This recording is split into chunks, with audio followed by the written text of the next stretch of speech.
So now let's go ahead and fill in our a Venn diagram. So here's a new problem.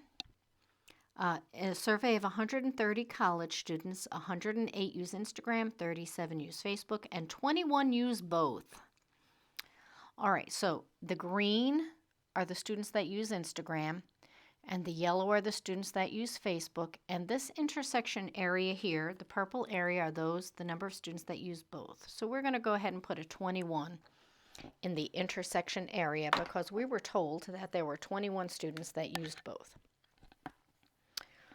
All right, so if 108 students use Instagram, I'm going to subtract out the 21 that use both. And if I have 108 minus 21, that's going to be 87. So there are 87 students that use Instagram only, plus the 21 that use both. That would add up to 108 that use Instagram.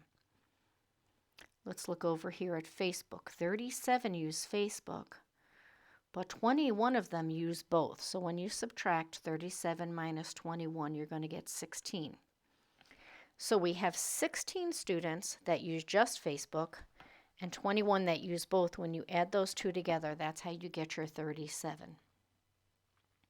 So how many students use Instagram only? That would be this green area here. We would say there are 87.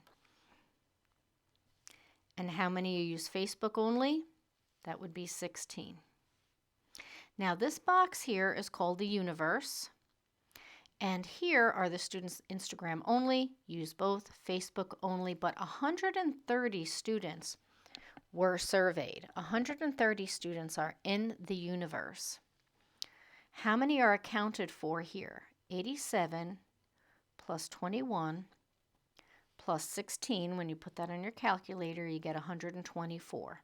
So this accounts for 124 of the 130 students. That leaves 6 students. I'm going to put them out here. They are in the universe, but they don't fall into either of these categories.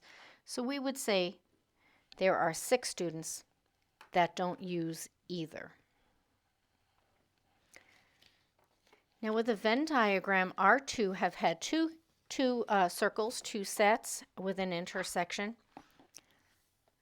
But you might have more than 2 sets. In this case, we have 3 sets of categories. So these are 3 different antibiotics that are used to treat tuberculosis, and very often a doctor will prescribe maybe one by itself or 2 or 3.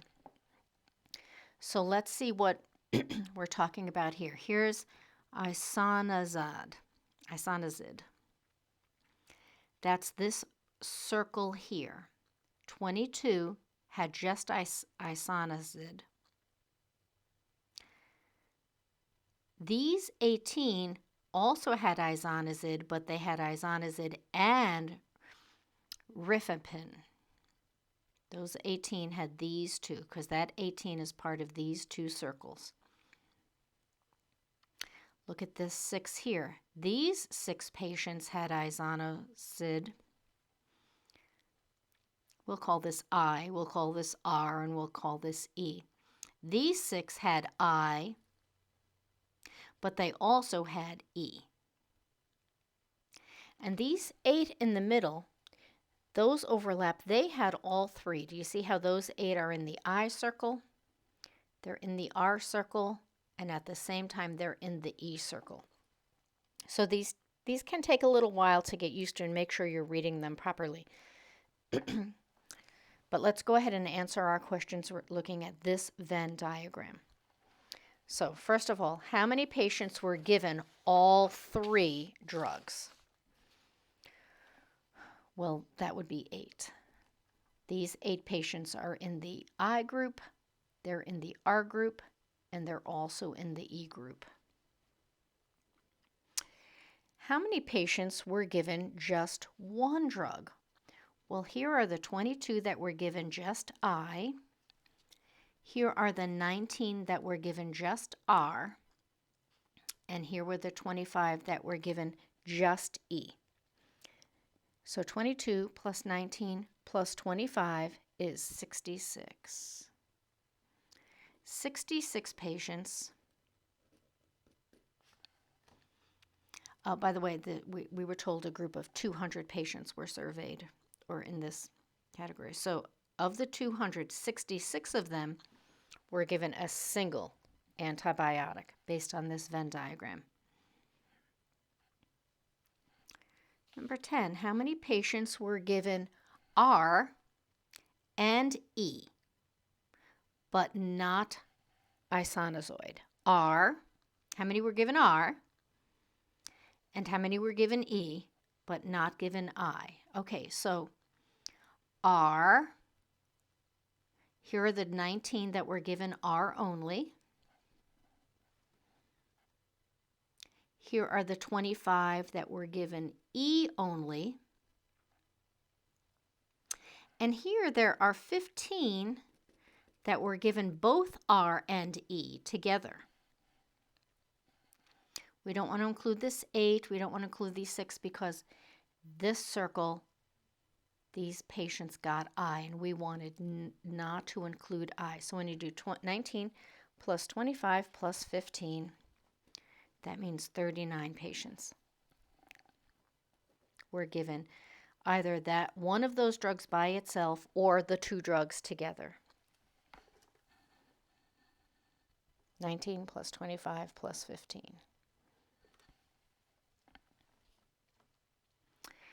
How many patients were given exactly 2 of the drugs? How many, number 11, how many patients were given exactly 2 of the 3 drugs?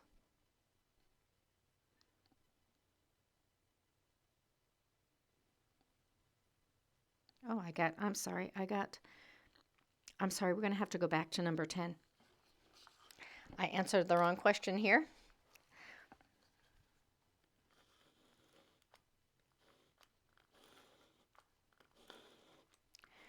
I'm sorry, let me just go back here. How many patients were given R and E? Both, but not I. R and E, but not I. Here, I have another copy here.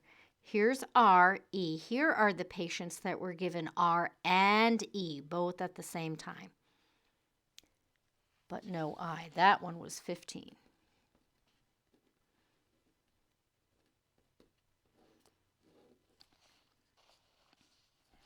Now, how many patients were given 2 of the 3 drugs? 2 of the 3 drugs.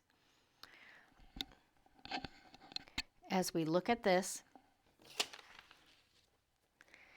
here are 18 that were given I and R.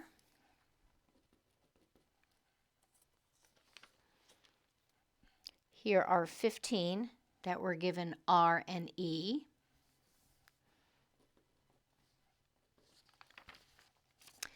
And here are 6 that were given I and E.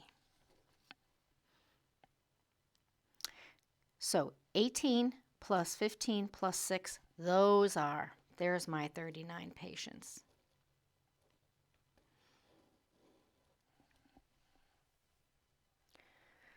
We're not going to include this middle one because those patients were given 3 drugs, and we wanted just the patients that were given 2 drugs. Number 12. How many patients were given at least I and E? I and E.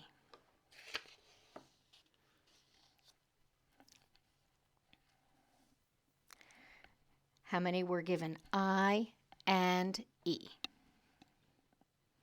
So here are the 6 that were given I and E.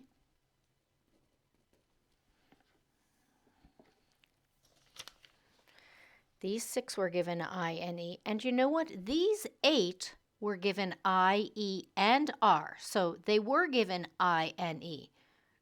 They didn't say to exclude the R, so we're going to include those 8 as well.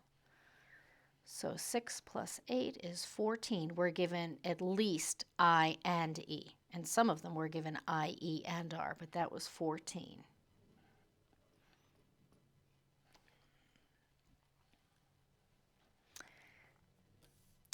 And now, last question. How many patients were given a placebo? In other words, they do not fall into any of these categories. And we were told 200 patients were surveyed. So we're going to take 22 plus, here's my 18, plus here's my 8, plus here's my 6. So I've got all the patients that had I. Now I want to add 19 and then add the 15. I already have the 18 and the 8. Those are all my patients that have R. And then the last I'm going to add 25. So 22 plus 18 plus 8 plus 6 plus 19 plus 15 plus 25. That equals 113. This stands for or represents 113 of the 200 patients.